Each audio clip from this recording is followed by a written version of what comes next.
Kemudian ada lagi disebutkan generasi salaf, satu ketika itu banyak orang ngutang sama dia, termasuk kerabat-kerabatnya itu banyak ngutang sama dia. Ketika itu dia sakit, ketika sakit nggak ada satupun kerabatnya mau datang. Ketika dia tanya sama pelayannya, kenapa nggak ada yang mau datang ini? Gimana mereka mau datang? Segan lah, orang mereka banyak utang sama kamu, katanya. Segan mereka datang.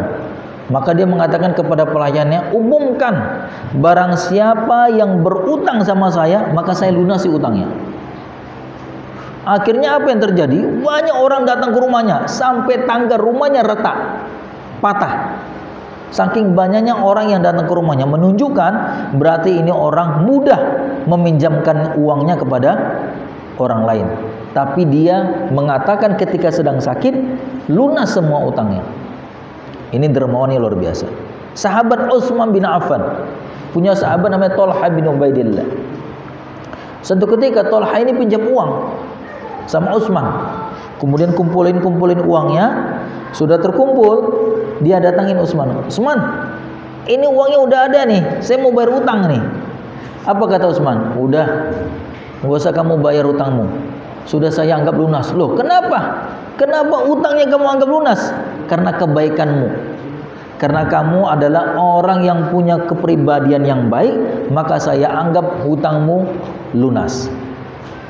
Ini kan luar biasa nih, cari orang-orang yang punya karakter seperti itu.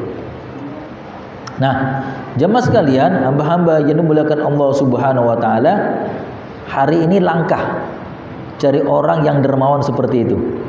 Iya kan?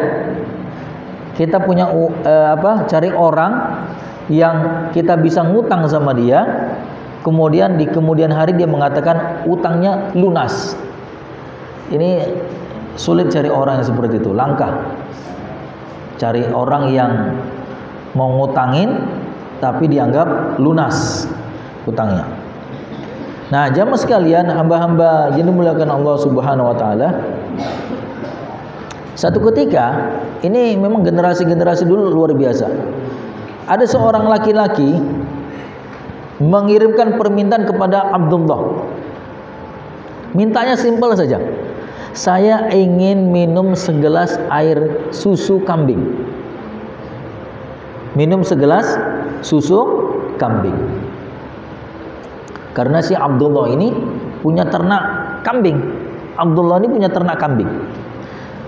Ternyata apa yang terjadi? Yang dia kirim bukan segelas susu kambing, tapi 700 ekor kambing.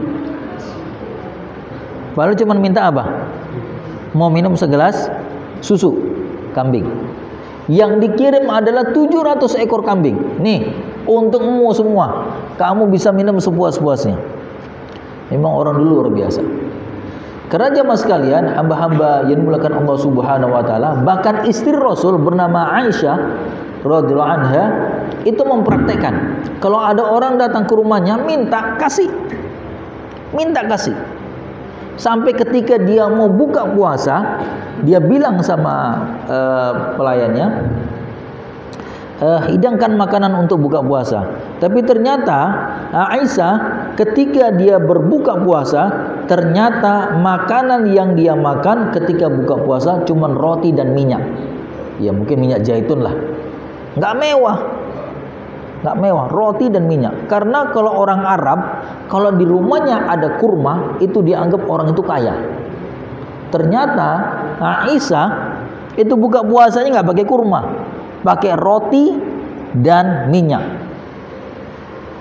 Padahal pagi harinya dia telah bersedekah kepada orang lain dengan jumlah yang banyak. Kemudian ketika ditanya, kenapa kamu tidak menyisakan 1 dirham saja yang bisa digunakan untuk buka puasa? Apa ya katanya? Saya lupa. Saya lupa. Kalau nggak kamu ingatkan, kenapa nggak ingatkan tadi? Jadi memang gampang kali berbagi. Karena merasa apa? Karena merasa hidup ini cuman sebentar. Ada dalam surat dalam surat apa itu? Saya lupa itu suratnya, tapi ayatnya menyebutkan dalam tentang orang yang minta hidup sebentar saja supaya dia bisa bersedekah kepada Allah. Surat apa itu anak-anak yang hafal itu? Hidup sebentar saja tapi supaya dia bisa berinfak di jalan Allah Subhanahu wa taala.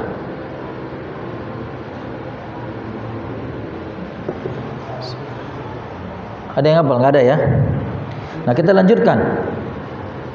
Jamaah sekalian. Itu karakter orang yang dermawan. Orang yang gampang sekali berbagi kepada orang lain. Tapi kadang kita mikir-mikir kan, kalau berbagi kepada orang lain kadang kita mikir-mikir, berapa ya? Berapa? Kadang kita mikir-mikir. Padahal sebenarnya apa yang kita beri itu menjadi tabungan kita. Padahal apa yang ada di kantong kita hari ini itu milik kita enggak? Belum tentu milik kita. Kalau Allah mencabut nyawa kita, itu milik siapa? Milik orang yang masih hidup. Tapi ketika ada yang di kantong kita kemudian kita berikan kepada orang lain, maka itu sudah jelas jadi milik kita. Maka nih santri-santri nih, kalau ada teman-temannya mana tahu orang tuanya datang sering bawa lauk, bawa makanan, bawa roti, jangan disimpan di lemari, makannya sembunyi-sembunyi balik lemari, cari tempat sembunyi-sembunyi, bagi sama kawannya. Begitu datang hari ini habis. Orang tuanya nanya, kenapa kok bisa habis? Saya bagi sama temanmu. Bagus, besok orang tuanya datang lagi. Datang antar lagi, habis lagi. Kenapa? Yang mana lah kawannya banyak. Habislah, nah, itu yang bagus begitu. Disimpan lemari sampai sebulan, 2 bulan gak habis-habis. Nah, ini berbagi dia ya. Ya, santri-santri harus berbagi ini sama kawan-kawannya. Harus berbagi. Sukanya sama, dukanya juga sama, berbagi. Jangan makan sembunyi-sembunyi, makan diam-diam, nggak bagi sama kawannya, berbagilah. Insya Allah dapat pahala kebaikan. Kalau habis, minta lagi. Kalau nggak ada, bersyukur. Syukuri apa yang ada. Gitu dia. Oke, kita lanjutkan. Jamaah sekalian, hamba-hamba yang dimuliakan Allah Subhanahu wa taala. Ibnu Abbas pernah berkata, di masa Arab itu ada seorang laki-laki bernama Al-Hajib. Kata Ibnu Abbas, jadi ada tokoh Quraisy itu bernama Al-Hajib. Al-Hajib ini adalah orang yang memiliki kedudukan tinggi di kalangan orang Arab. Tapi karena dulu kan di Arab itu kan langka penerangan lampu. Penerangan lampu itu langka. Tapi apa yang terjadi? Saking kikirnya ini orang, saking kikirnya, ketika dia menyalakan penerangan di malam hari, kalau ternyata di situ ada orang lain, maka tiba-tiba penerangannya dimatikan. Saking kikirnya. Kalau dulu kan nggak lampu, mungkin entah bawa api, entah bawa obor kan, atau lain sebagainya lah. Jadi kalau dia bawa itu keluar rumah, kemudian ada orang lain dia nampak itu di sana, langsung dimatikan. Saking kikirnya, nggak mau berbagi dengan penerangannya. Sampai seperti itu. Dia tidak mau berbagi dengan penerangannya. Padahal cahaya kalau itu ada pada dirinya kemudian dibagikan yang kepada orang lain, maka tentu dia akan mendapatkan pahala yang besar. Tapi ternyata saking kikirnya dia tidak mau berbagi cahaya penerangan yang dimilikinya dengan orang lain. Padahal dia dikenal seorang laki-laki yang punya kedudukan agung di kalangan orang-orang Arab pada saat itu. Kemudian disebutkan lagi adalah ada seorang laki-laki punya harta banyak. Saking kikirnya, ketika hartanya banyak, ketika dia ke pajak belanja, kemudian minta tolong orang untuk angkat barangnya. Ketika minta tolong orang untuk angkat barangnya, kemudian dia bertanya, berapa biaya angkat barang ini? Kalau mungkin mata uang yang paling kecil adalah gopek misalnya kan, 500 rupiah misalnya ya, yang paling kecil 500 rupiah. Kalau dia mengatakan 500 rupiah, saking kikirnya masih ditawar lagi sama dia. Kira-kira ada nggak lebih murah dari 500 rupiah? Padahal kalau itu mata uang yang paling kecil, ya mungkin nggak ada. Itulah saking kikirnya, suruh angkat barang saja masih tawar. Nah, jamaah sekalian, hamba-hamba yang dimuliakan Allah Subhanahu wa taala, di dalam kitab ini disebutkan terapi dari penyakit kikir. Ada terapinya. Yang mudah-mudahan kita tidak termasuk manusia-manusia yang punya karakter kikir, pelit. Terapinya, nah, sebelum bicara terapi, kenapa orang itu bisa kikir? Cuman satu alasannya. Orang itu pelit, kikir itu cuman satu alasannya. Karena cinta harta. Cinta dengan hartanya, maka dia pelit. Kalau dia cinta dengan harta, maka dia bisa menjadi manusia yang pelit. Kalau orang nggak cinta harta, ya sudah kasih aja. Setelah itu mungkin ada rezeki Allah kasih. Yakin ada rezeki Allah kasih. Makanya orang dulu mengatakan banyak anak banyak rezeki. Kalau orang sekarang takut banyak anak. Nah, itu dia. Itu dibalik lagi sekarang. Padahal sebenarnya begitu. Anak itu kan bukan punya kita. Anak itu bukan punya kita. Kita ini hanya dititipi oleh Allah Subhanahu wa taala untuk mengurus anak itu. Karena titipan ini adalah amanah. Kalau kita lalai dalam mengurusnya, maka kita akan berdosa. Tapi kalau kita titipan ini kita urus dengan baik, kita didik anak itu menjadi anak berguna, menjadi anak yang soleh, menjadi anak yang baik, maka orang yang menitipi kita akan senang. Allah Subhanahu wa taala akan senang. Karena kita mengurusnya, menjaganya, mendidiknya sehingga menjadi anak-anak yang pintar, anak-anak yang soleh, anak-anak yang taat, yang berbakti kepada orang tuanya, yang taat kepada Allah, maka Allah akan senang kepada kita. Tapi titipan ini yang Allah titip kepada kita, kemudian kita lalai, kita biarkan, kemudian bergelimang dengan dosa, bergelimang dengan kemaksiatan, maka akhirnya kita turut menanggung dosanya. Seperti itu. Karena titipan, maka didiklah titipan itu sampai kemudian dia bisa menjadi anak yang berguna. Nah, disebutkan terapinya. Kalau tadi kan kikir itu sebabnya karena cinta harta, maka ya karena titipan itu ya biasa-biasa aja lah dengan harta itu. Jangan terlalu pelit-pelit kali lah. Kalau ada orang minta sama kita, jangan berburuk sangka. Kadang ada orang-orang di pinggir jalan minta sedekah kan. Kadang ada orang berburuk sangka kan. Ya udah kasih aja lah. Kalau mau kasih, kalau enggak jangan berburuk sangka. Kadang ada kotak infak masjid, taruh di tengah jalan supaya ada orang menyumbang untuk pembangunan masjid. Berbaik sangka saja. Oh nanti uangnya diginikan. Berbaik sangka saja. Kalau mau kasih, kalau nggak mau kasih jangan berburuk sangka. Lebih baik kita berbicara baik daripada berbicara yang tidak baik. Nah, terapinya disebutkan di dalam kitab ini, terapi dari penyakit kikir. Karena sesungguhnya penyakit itu kan harus diobati. Maka cara mengobatinya adalah yang disebutkan di dalam kitab ini adalah cara mengobati penyakit kikir itu cinta dunia. Tadi kan ada dua sebab. Yang pertama karena hawa nafsu, yang kedua karena mencintai harta itu sendiri. Cinta harta itu ada dua. Yang pertama karena cinta hawa nafsu, yang kedua karena cinta harta itu sendiri. Maka terapinya cinta kepada hawa nafsu itu adalah terapinya sabar dan qanaah. Sabar, qanaah itu merasa cukup dengan pemberian Allah Subhanahu wa taala. Karena penyakit panjang angan-angan itu bisa diobati dengan mengingat mati. Nah, nanti kan saya uang ini mau saya ginikan, itu kan angan-angan kita kan. Kalau uang itu ada di tangan kita 1 juta, angan-angan kita kan, wah dengan uang 1 juta saya ingin ini kan. Padahal masih angan-angan itu. Masih angan-angan kita. Kalau punya uang sekian saya kepingin ini, masih angan-angan. Maka untuk menghindari angan-angan panjang itu, maka ingatlah kepada mengingat kematian. Jadi cinta hawa nafsu tadi dilawan dengan sabar dan qanaah. Kemudian kecenderungan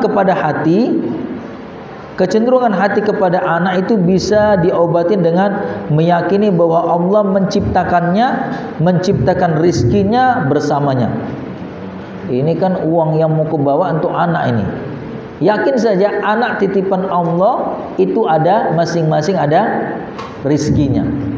Anak titipan ini masing-masing mereka ada rizkinya yang Allah tentukan.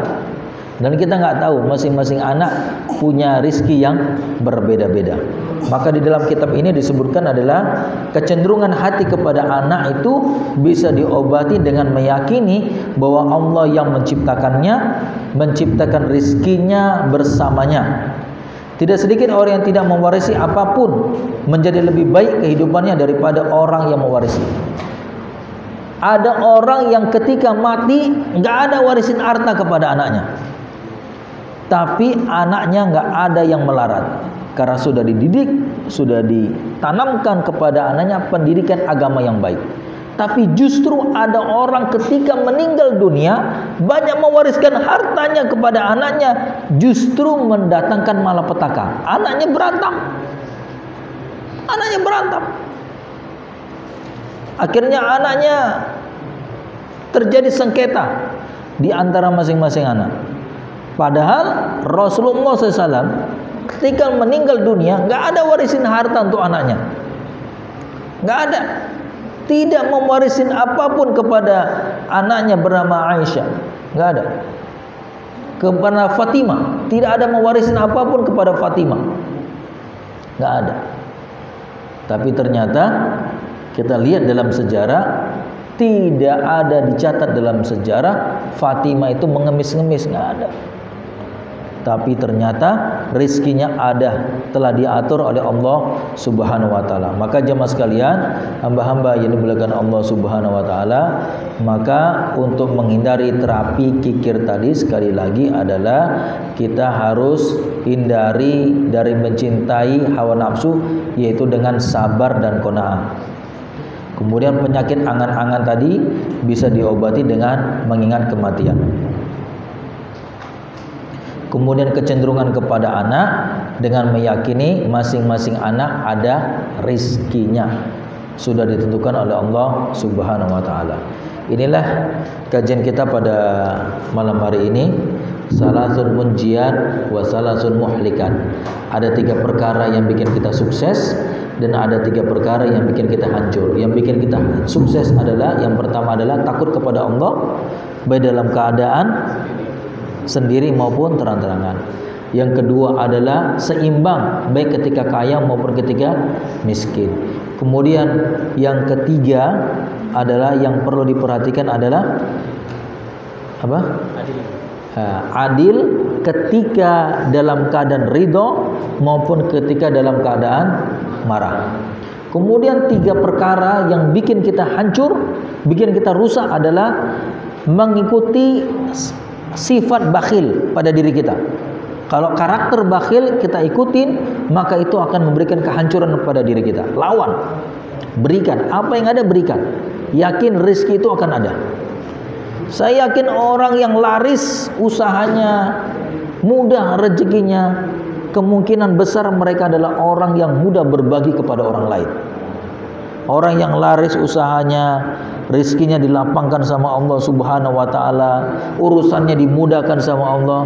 Saya yakin mereka ini adalah tipe-tipe orang yang mudah berbagi kepada orang lain, baik dalam bentuk harta maupun dalam bentuk perbuatan. Karena berbagi tidak mesti dalam bentuk harta, bisa jadi berbagi dalam bentuk perbuatan. Mudah dia membantu orang lain atau mudah dia berbagi kepada orang lain. Jadi syuhud muta' itu harus kita hindari.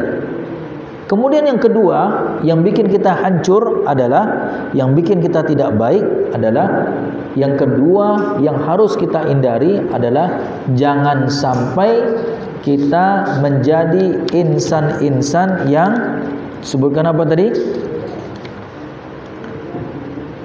Yang kedua apa? Hawan muttaba, mengikuti hawa nafsu. Mengikuti hawa nafsu ini bahaya. Inna nafsa la ammaratun bisu. Sesungguhnya nafsu itu kecenderungannya mengajak kita untuk melakukan perbuatan yang tidak baik. Jangan diikuti. Nafsu ini jangan diikuti. Bagaimana cara ngelawannya? Sabarlah. Kalau ikuti nafsu, ya Allah, manusia itu lebih bejat daripada binatang. Kalau kita memperturutkan hawa nafsu kita, karena nafsu itu kecenderungannya suka yang indah-indah. Nafsu itu suka yang indah-indah. Kecenderungan nafsu itu suka yang indah-indah. Kalau kita ikuti, maka kita manusia yang hidup di muka bumi ini, kita bisa lebih bejat dan lebih jahat daripada binatang. Karena memperturutkan hawa nafsu. Makanya salah satu musibah yang Allah turunkan di muka bumi ini adalah ketika ada orang yang berani dengan terang-terangan melakukan kemaksiatan. Itu namanya memperturutkan hawa nafsu. Kemudian yang ketiga adalah a'jabul mar'i binafsihi. Seseorang bangga dengan dirinya sendiri. Ujub. A'jab itu ujub, bangga. Apa yang harus dibanggakan? Kalau punya ilmu, udahlah, cukup tawaduk. Semakin banyak ilmu, semakin kita tawaduk. Jangan bangga dengan ilmu, karena ini masih ada pinter, masih ada yang lebih pinter lagi. Jadi itulah 3 poin yang sukses maupun 3 poin yang menghancurkan. Mudah-mudahan bermanfaat pada malam hari ini. Mungkin sudah mulai ngantuk ya kan? Sudah jam berapa nih? Hampir jam 10. Ya, mudah-mudahan bermanfaat. Wassalamualaikum Muhammadin wa ala alihi wa sahbihi ajmain. Assalamualaikum warahmatullahi wabarakatuh.